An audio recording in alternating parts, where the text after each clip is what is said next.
Hello everyone, it's me, your average bonehead, Jay. And it's my favorite time of year again, October, and you know what that means. That's right, it's time for me to review an indie show that I like. Wait, what the hell is Halloween? Yes, the amazing digital Circus, the indie show made by a collaboration of Gooseworx and Glitch Productions, has just received its third episode. The Mystery of Mildenhall Manor! As the obligatory Spooky Month episode. But to be completely honest, for a Halloween-themed episode, I don't consider this episode to be too particularly scary. Nor do I actually find this one to be as funny as the other two, but that's more so not that the jokes don't hit, and that's that they don't come at rapid-fire succession like in the previous ones. So why am I calling this episode the best one so far? Well, let's get right into it, shall we? The episode begins lighthearted enough, with me complaining that they once again didn't do the intro. I really want to see it, who cares though? And the characters all just gathered around, seeing what happens when Pomni holds her breath. It makes her face go different colors. The reason why they're doing this is because it turns out something different happens to each of them. Like for example, Kinger would glow, and my wife's hair would end up going up. The only person we don't know what would happen to them is Jax, and that's because he wants to make a fourth wall joke. What do you, the viewers, think it is? Will you stop doing that? Afterwards, Kane shows up to send everyone off on the next adventure. What? Unfortunately, Kane's a bit annoyed that Zubal doesn't want to partake in any of his adventures, even though he made this one specifically for them. But with no time to lose, Kane pushes the others into the portal, leading them to the haunted mansion. When there, Pomni explains to Ragatha that despite being in a haunted mansion, she really hopes things don't go as crazy as last time, as Pomni herself isn't too good with jump scares. And I don't really handle jump scares that well. Come on, that wasn't even scary. Unfortunately for her, after they meet a friendly ghost that Jax ends up killing, they are given two different paths they can take for this adventure, the normal path or the super scary path. And after Jax throws away Gangle's comedy mask to test which one is which, there it is, Kinger, with his brilliant thinking, decides to go after it and unwittingly drags Pomni along via her eyeballs. Meanwhile, back at the circus, Kane ends up finding Zubal and ends up putting them into a therapy session in order to figure out why Zubal doesn't want to go on any of the adventures. Though apparently Zubal has told Kane the reason why they don't want to go on any of them, it's just that Kane doesn't remember. Though to be honest, it's not like it's that hard to figure out why he forgot. Zubal, look at this cool bee I drew! We cut back to the manor where we see that Pomni and Kinger have landed in the scary room. They end up learning about this creature that they seemingly have to fight in order to win, but Pomni is more so concerned about just getting out of there. However, Kinger then learns that the creature works on Weeping Angel logic, whereas when they're not looking at it, it will move. And right as Pomni finds the key, the lights go out and we get some pretty charming 2D animation for their eyes in the dark. To me, the real punchline is that an indie show was able to use 2D animation for a Halloween special, yet Disney couldn't do it for their 100th anniversary movie. We then get our only jump scare in the entire special.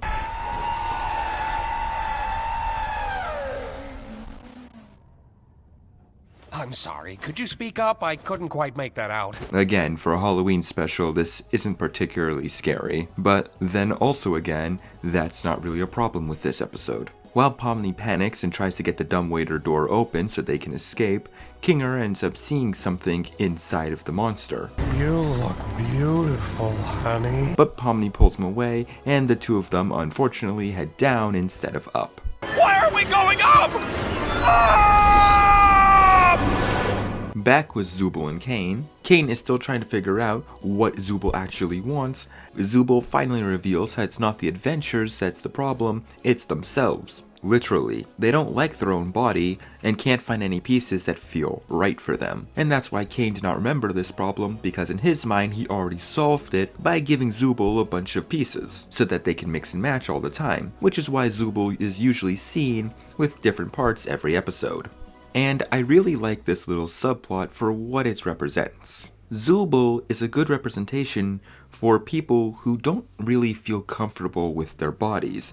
They don't really feel comfortable with who they are, and they are trying to really discover themselves in a way that feels right to them. Now, to be honest, this is not really something that I myself has gone through, but I can definitely tell when it's written well.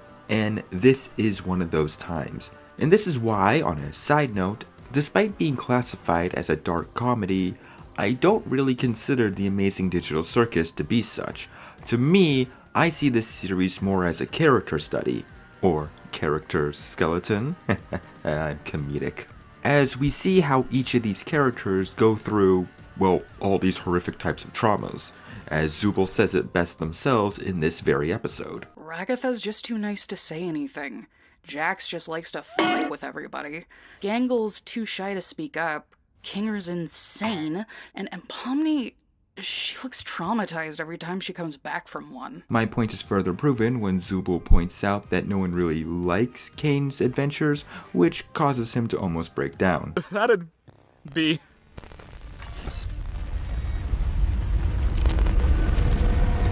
Whose therapy session is this again? Oh yeah! This should be fun for all the theorists. But anyways, my character study point is proven even further as we cut back to Pomni and Kinger, as they are now deeper under the manor. And after a god-tier joke, Please don't come alive. Okay, I won't. we see that Kinger is now packing heat. Looks like we've got 2 shots.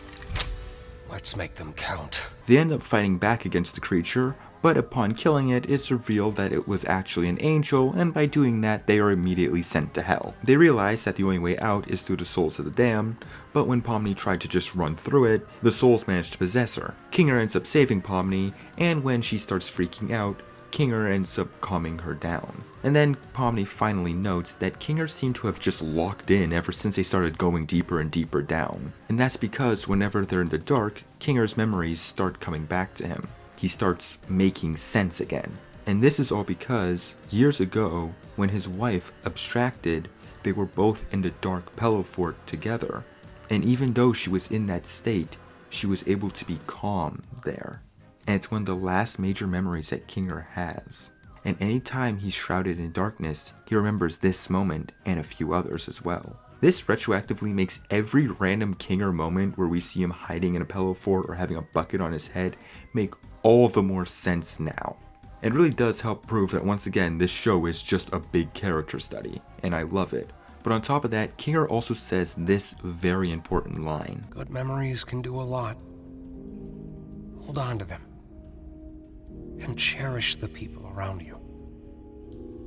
You never know when they'll be gone. And this is the line of the episode that really hits home for me. Shit, this wacky cartoon of silly, goofy characters is really getting to me, isn't it? Kinger ends up realizing that the only way they'll get through the souls of the damned is if they hold their breath so the souls can't get to them, but Pomni worries that once they get back to the circus, that Kinger will just go back to being crazy and forget this all happened. But Kinger insists to Pomni that that won't matter as long as she remembers what happened. As long as you remember it, things will be okay. You're very strong, Pomni. And I know you'll be able to get through this. And so, together, the two hold their breaths so they can travel through the souls, and as Pomni's face turns blue, Kinger, as mentioned earlier, begins to glow like a beacon of hope, as the two of them make it through and return to the surface. Oh, I forgot to mention that Ragatha, Jax, and Gangle took the easy way, and they ended up befriending the ghosts, or at least Ragatha and Gangle did. They had to beat the crap out of and hog-tie Jax so he wouldn't do anything. Serves him right. The two groups reunite, and Pomni ends up apologizing to Ragatha for not really appreciating how kind she's been to her since Pomni got here. I feel like, through everything, I haven't really been appreciative enough about that. Oh, thank you, Pomni. I just want to make sure you're doing all right. You know, they're pretty cute together. Hey, I can multi-ship too. I'm not always a curmudgeon. I just don't like it when good characters are shipped with bad characters. That's all. Oh, and they completely forgot to get Gangle's comedy mask. Whoopsie! Did you remember to get my comedy mask? 5 minutes later, back at the circus, we see that Kane is now the one in therapy, and honestly I think he needs it if this dub line is anything to go by. Jak tam moje skibidi sigmy? Don't ever call us that again. And even though Kinger has fallen back into insanity, Pomni is at least happy with the better understanding she has of him and the memories she has made, as once again we get another decently happy ending for this show. And the episode ends on that note. Yeah, could you tell this was the best episode so far? Well, yes, as a Halloween episode, I wouldn't say this one's particularly scary. It does have the spooky atmosphere, but honestly, I didn't really feel much fear. But that's not a problem, just like how the lack of rapid-fire jokes is also not a problem, because what this episode lacks in scares and laughs, it more than makes up for it in feels. I will admit that this episode actually did make me shed a tear, it was the first one to do so, and I do love seeing how well this show can develop its characters in just one episode. Now, to be fair, the last episode did that too, but Gamingu was a one-off character. This is with both Zubal and Kinger, who are two mainstays, so that's why I like this one a lot more. But overall, the Amazing Digital Circus has been knocking it out of the park with every single episode. In my eyes, it is the best current indie show that has multiple episodes. And obviously, I'm not the only one who thinks that. Hell, this show managed to make it to Netflix. You go, guys! And once again, I really do hope that this show is a really good sign for indie animation. And trust me, considering what's going on with big studios, I think this is very necessary. There are a few other indie pilots that I do want to eventually talk about, and I will, though it will most likely be in the new year because of the other things I have scheduled first. Now, before I say goodnight, I just want to let you guys know that yes, I will be finishing off the last My Little Pony Equestria Girls movie that I have left to do. I'm not stalling just because I don't like Legend of the Everfree. Whoops, I think that was a spoiler. But I should also let you all know now that from now until December, uploads might be a bit slower due to a few personal things going on with my family right about now. Nothing bad, actually it's all positive, but it will take up a lot of my time and I won't be able to get videos out as frequently as I want them to. But I do promise once we get to the new year, things will be right back on track as usual. Because trust me, I got a lot of things I really want to talk about. So until then, now, I'm your average bonehead Jay, and I wish you all a happy Halloween, and a good night.